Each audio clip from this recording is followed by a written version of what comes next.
Narik nafas dalam, keluarkan pelan-pelan lewat hidung. Nafas biasa. Anda akan saya bawa ke peristiwa waktu Anda mengalami peristiwa tidak menyenangkan dengan Tony. 15-year-old Gustu is undergoing hypnosis. He's one of the two boys who accused the man they knew as Tony of sodomy.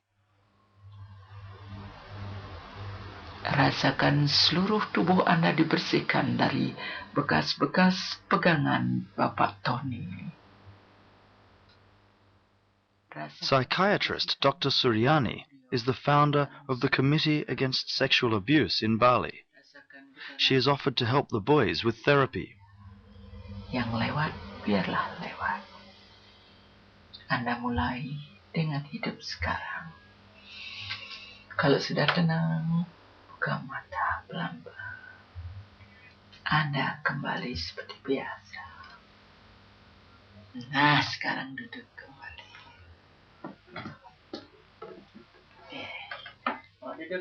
But getting back to normal will not be easy. Almost 6 weeks after the alleged incident, Gustu still finds it difficult to walk. The mental pain may take even longer to heal. Nah, enakan pakai bantal, tapi biasa. Nah, selain dia memasukkan kemaluannya ke dubur, apalagi yang disuruh Anda? Diisap. Apanya diisap? Kontolnya. Kontolnya dia. Saya. Kontolnya Gustu. Siapa yang ngisap? Tony. Perasaan Anda bagaimana? Benci gitu kan. Benci sama Tony.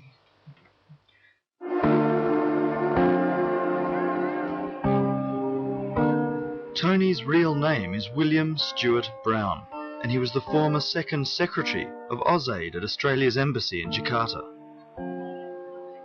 He was recalled because of concerns over his conduct, but since then he spent a lot of time back in Indonesia, most recently settling in East Bali. Boleh. But with 63 others, this is his new home, Amlapura Jail. Itu yang melayani makan, itu melayani. The head officer tells me his cell is over there in the corner. So you've got nothing to say at all? Oh, piss off! I told you not to come in, you bastards! Anything I say, you can twist it and turn! What I'll tell you is that what has been reported in the newspapers is a total twisting and distortion of what I've been saying. Yeah. Yeah? Particularly the guy from the Canberra Times saying I taunted the police. That's not true. Mm-hmm. What I said was I didn't believe the police were looking for me because they hadn't picked me up when they had the opportunity. There's no taunting the police. So. The trouble is you guys twist and turn what I say. Okay? I told them not to come. Why did you? Can I let me out?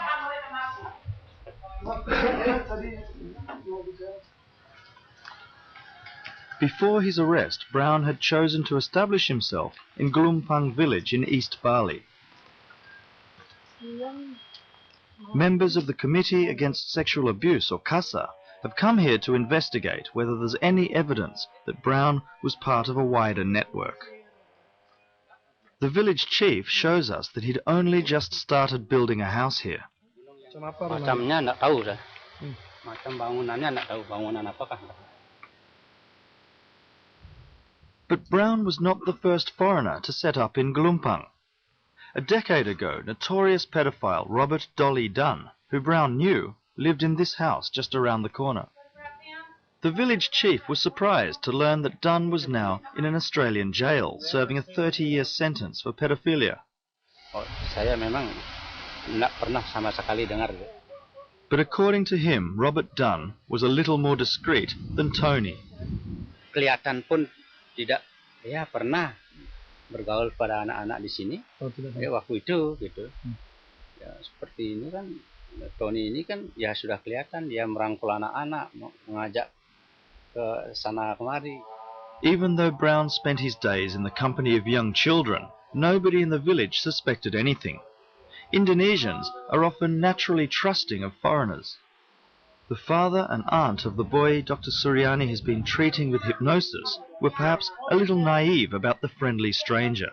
Dan sering parkir kendaraan di sini di rumah saya gitu kan. Jadi anak-anak kan pas dia bikin proyek di sana kan anak-anak kan main-main di sana.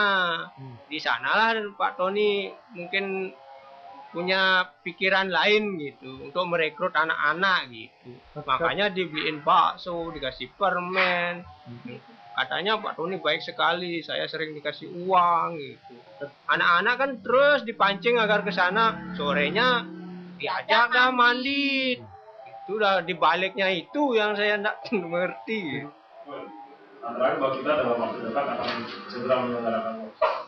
The Balinese police now have in their possession what would appear to be some incriminating material to back up the prosecution's case.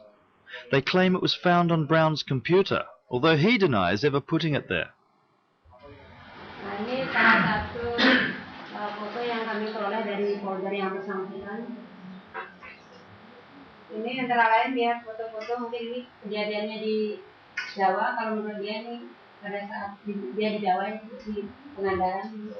Peroleh beberapa dokumen, antara lain semacam tukar pikiran pengalaman pribadi masalah bagaimana cara mengerjai anak. Jadi mungkin dia datang menerima email gitu dari seseorang, tapi dalam hal ini mereka tidak mengakui, si tersangka tidak mengakui, namun mengatakan apakah yang begini itu bisa sebagai barang bukti?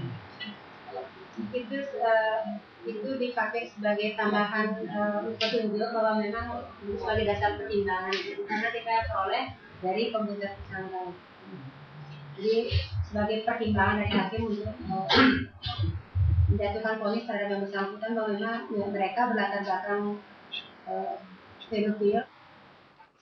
Dateline has seen the file on William Brown, which police plan to use in any upcoming trial. His name first caught the Indonesian police's attention in 1996 when he lived on the neighboring island of Lombok. Bahwa pada tahun 96 itu William Stuart Brown itu pernah berada di Lombok dan itu dicurigai tinggal bersama dengan Robert Dolidan. Namun demikian pada saat itu polisi belum bisa membuktikan keterlibatan dia dalam kasus pedofil. Last week, William Brown was transferred to the Ministry of Justice from his prison cell. Piss off! His trial is expected within weeks. While he is reportedly denied the charges of sodomy, this is what his lawyer had to say most recently. He say he do that, they do that, they like that, and they not push them. But they're injured. If they're injured, they are hurt, are they not? No. The medical evidence is that surely they're injured. They're not hurt. They're not hurt them. But surely the doctors have evidence is that they are hurt. That is, we just can, say in the court later, this is true or not, with the proof, with the witness, Yeah, so this is my job, He is saying that's not true. This is not true, this is not true, But he is admitting having sex with a 14-year-old. That's right. But researchers and activists in Bali claim that the William Brown case is just the tip of an iceberg. They say foreign men sexually abusing children is widespread. The prolonged economic downturn is making it worse, and it's not only confined to Bali, but also on Dolly Dunn and William Brown's earlier home, the island of Lombok. Udah banyak yang terjadi di sini, bukan sekali, dua kali, udah banyak kali. Unyil is a local surfer who was once a street kid. He's seen the foreigners come and go over the years, but some of the pedophiles have decided to stay on. Karena mereka sudah tinggal lama, bukan untuk 1-2 tahun mereka di sini. Udah lama sekali mereka di sini. Terus anak kecil aja. Sampai setiap saya ke pantai, sunset, pasti saya lihat dia ngumpul sama anak kecil. Di kafe, kalau enggak di kafe ya di rumah makan, di pantai sambil minum Coca-Cola apa begitu. Unyil says that many pedophiles rent houses in his suburb in the Sengigi area. He agrees to show me how many have moved in to what is in fact only a small suburb. The first house we pass is rented by someone he knows as Dieter. Ya, dia dari Jerman. Dia suka ya ngajak anak kecil, beliin es krim, nanti diajak main-main, diajak ke rumah. Ya, selanjutnya ya begitulah. Rumah yang ini kadang-kadang tempat dia pesta. Orang-anak sama anak-anak SD Bikin pesta di situ. ya, bikin acara. Nanti satu-satu diambil, satu demi satu. Sekarang 2, besok lagi 2 gitu. Ya, ini rumah tempat mereka kalau ada yang mau jual anak kecil di sini, dia bisa pakai tempat acara juga untuk pesta ya. Sama satu rumah sama yang tadi ya. Cuma mereka punya 2 pintu ya. Masuk dari sana, bisa keluar dari sini. Jadi tidak ada yang tahu. Gitu aja. And then a man that I'd heard about before, an old Dutch man who uses the name Dwi. Ya, ini secret tempat rahasianya Mr. Dwi. Di sini tempat transaksi ya, banyak. Dia bisa beli anak kecil, dia juga nyari sendiri, dia bayar orang untuk nyariin dia anak-anak kecil. Ya, terus pindah-pindah, nanti habis di sini 1 minggu pindah lagi, banyak tempat. Besok malam ya. Dwi is notorious in Singigi. This 13-year-old boy is one of the children he preyed on. Saya senang sekali punya turis kayak gitu kan. Tahu dia baik dulu kan, pertama-tama dia baik. Tahu habis itu pokoknya Coca-Cola yang saya senangi selalu dibeliin. Pas saya minum 2 botol Coca-Cola, kepala saya pusing, nggak sadar saya kan. Waktu saya sadar, terus saya lihat saya berdarah saya. Ini bekas apa ini? Berdarah di mana? Di belakang saya ini saya. Enak ya tadi malam sama saya, dia bilang, ada apa?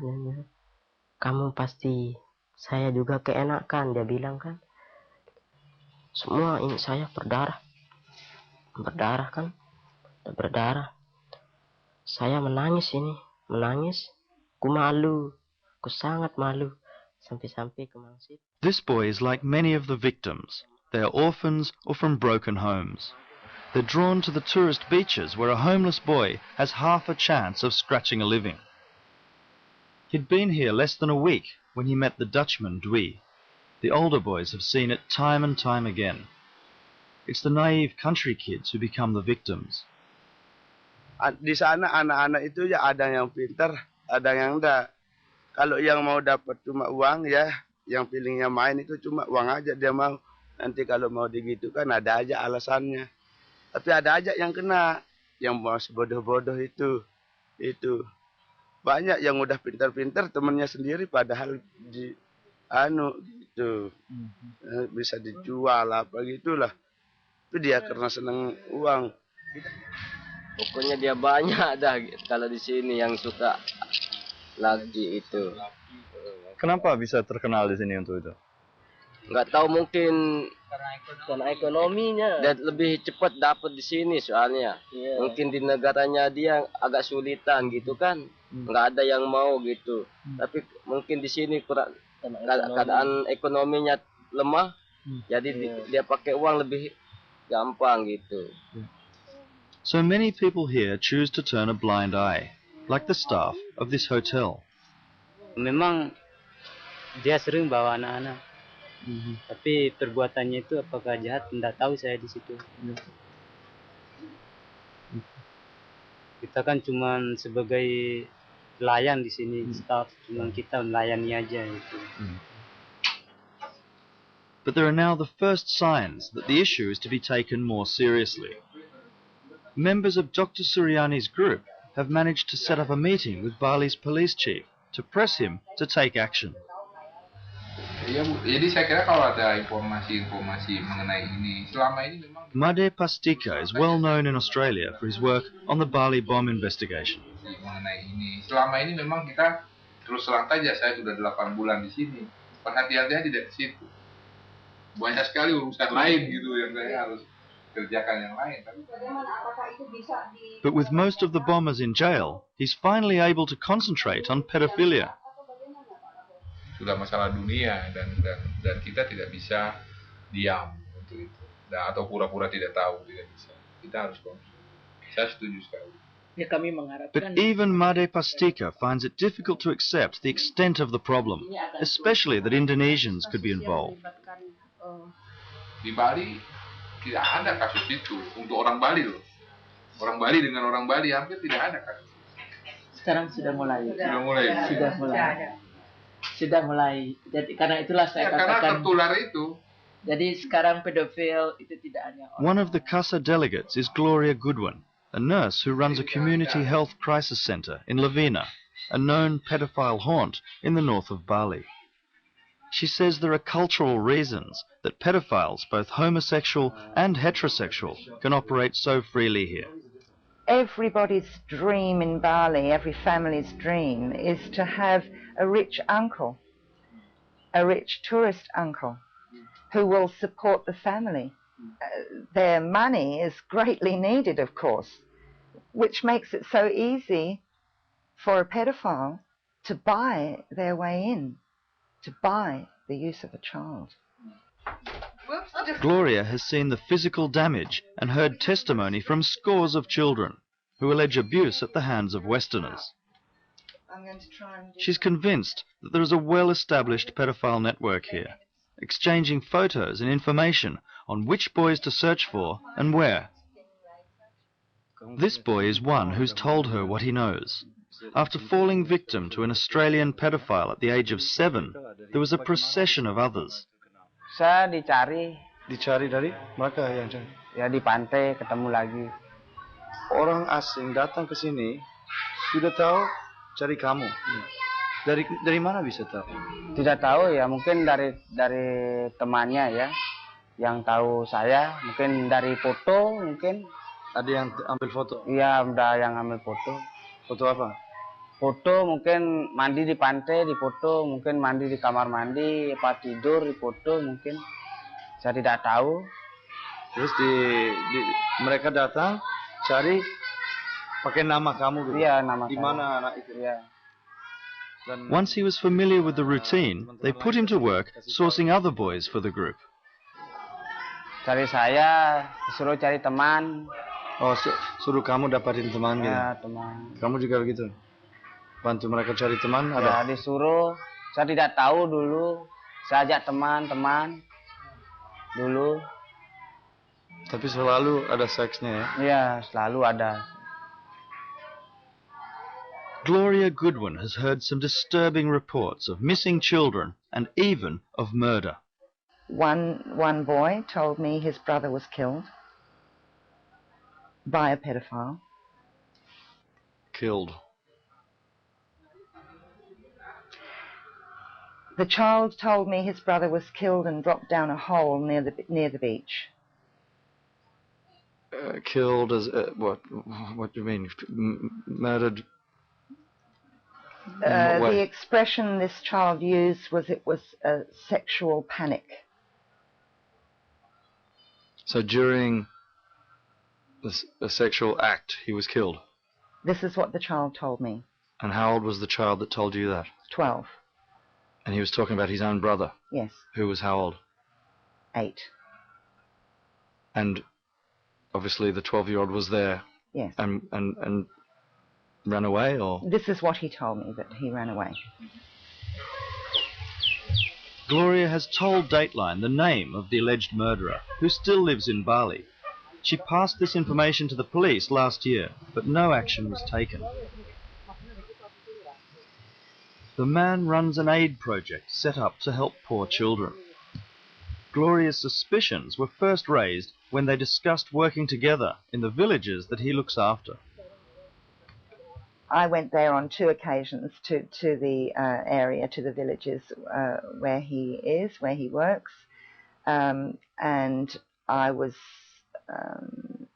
wasn't comfortable with the body language of the children and how they were hesitant to go near him.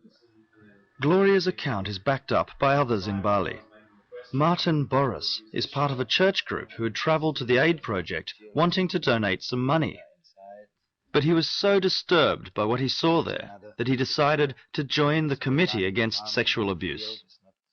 And how did the people there react to him in his presence? The people react actually very cold to him. It was nothing what I could feel. There was a warm feeling, or he was very welcome. Yeah, that was another thing which I found very strange, because when he came, there was no one children who comes to him and really welcome him warmly. This is what I was absolutely missing also. Martin, Gloria and the other members of CASA can do nothing about it. They can only rely on the police to consider their input and mount a serious investigation. Despite the encouraging signs from the police in the William Brown case, there is still a huge question mark over what happens when cases hit the court. Sehingga semua jajaran yang ada di Bali ini berusaha mendekati hakim dan jaksa untuk berjuang mati-matian demi harga diri sebagai bangsa, bukan demi uang itu. Baik, jadi Dr. Suryani has good reason to be skeptical about the courts. The first ever conviction of a pedophile in Bali occurred in 2001. Italian Mario Manara was convicted of multiple counts of sexual abuse of young children. He was sentenced to only 10 months in jail, but was able to buy his freedom after 4 months. She wants the Brown case to set an example. Fokuskan hal ini karena waktu kasus Mario seakan-akan kita diejek oleh mereka betapa mudahnya pedofil di sini bekerja. Bisakah kasus ini yang kelihatannya memang kecil tapi kalau kita bisa selesaikan dengan bagus akan memotong jaringan internasional yang menganggap bahwa hukum di Indonesia bisa dibeli. Baik. Ya, saya kira saya concern mengenai ini. Mudah-mudahan itu tidak bisa terjadi dan saya akan menggunakan pengaruh saya untuk berbicara dengan jaksa dan hakim supaya bisa lebih optimal lah dari segi penegakan hukum. Whatever happens to William Brown, those who deal with the victims are pleading that we don't lose sight of the bigger picture. I think just one case is horrific, but to hear so many is just unacceptable, totally unacceptable. We cannot let this go on with these Balinese children like this. This is just totally unacceptable. It's against humanity.